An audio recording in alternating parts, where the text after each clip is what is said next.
महाराष्ट्रासारख्या प्रगत राज्यात net set आणि पीएचडी पर्यंतचे शिक्षण घेतलेल्या उच्च शिक्षित प्राध्यापकांची दैनावस्था असल्याचे दिसून येत आहे। 2001 पासून कायम विना अनुदानित तत्वावर सुरू झालेल्या महाविद्यालयामध्ये राज्यभरात हजारो प्राध्यापक कार्य करीत असून ते 20 वर्षापासून विनावेतन काम करीत आहे। शासनाकडून अनुदानाच्या मागणीवर कोणतेही उत्तर येत नसल्याने आता त्यांनी घरबैठे धरणे आंदोलन छेडले आहे।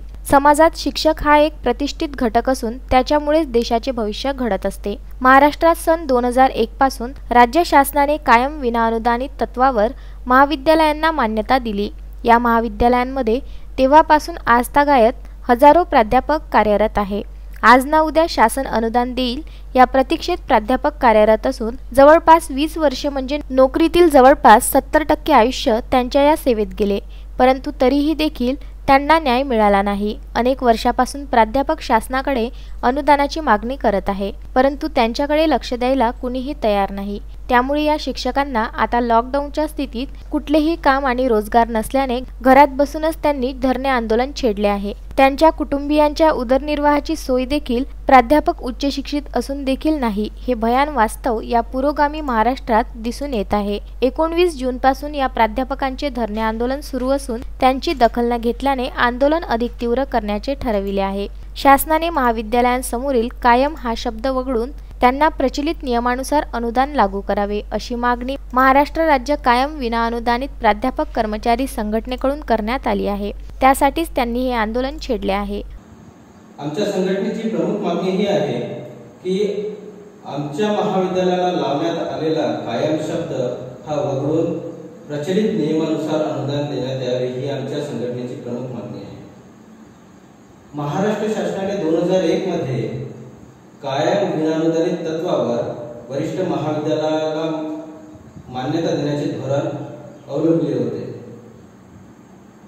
याच बरोबर कनिष्ठ महाविद्यालयांचा काही वर्षाआधी कायम शब्द वगळण्यात आला व त्यांना अनुदान देण्याची प्रोसिजर सुद्धा चालू आहे। हा एक आमच्या सोबत वरिष्ठ महाविद्यालयासोबत महाराष्ट्र शासनाने केलेला अन्याय आहे। ज्याप्रमाणे कनिष्ठ महाविद्यालयाचा तुम्ही कायम शब्द काढून त्यांना अनुदान तत्वावर आणण्याची प्रोसिजर चालू आहे, त्याचबरोबर आम्हाला सुद्धा कायम शब्द काढून प्रचलित नियमानुसार अनुदान देण्यात यावे ही आमच्या संघटनेकडून मागणी करण्यात आलेली आहे। आम्हाला अनुदान देताना वरिष्ठ महाविद्यालयाला यूजीसी हे 50% अनुदान देते व 50% अनुदान हे महाराष्ट्र शासन देते। त्यामुळे महाराष्ट्र शासनावर आमचा फार मोठा काही बोजा येणार नाही आहे। त्यामुळे महाराष्ट्र शासनाने आमची मागणी ही लवकरात लवकर मान्य करण्यात यावी हे आमची प्रमुख मागणी आहे। वरिष्ठ महाविद्यालयांना 50% अनुदान राज्य शासनाने दिल्यास उर्वरित अनुदान हे केंद्र शासनाकडून मिळते। त्यामुळे केवळ 50% अनुदान राज्य शासनाने लागू करावे अशी मागणी संघटनेची आहे। यामध्ये संघटनेचे अमरावती जिल्हाध्यक्ष राहुल तट्टे, सचिव डॉक्टर सुभाष मुरे यांच्यासह सर्व प्राध्यापक हे घर बैठे धरणे आंदोलनात सहभागी झाले आहे। दत्तराज इंगळेसह संजय गारपवार, विदर्भ न्यूज, मोर्शी।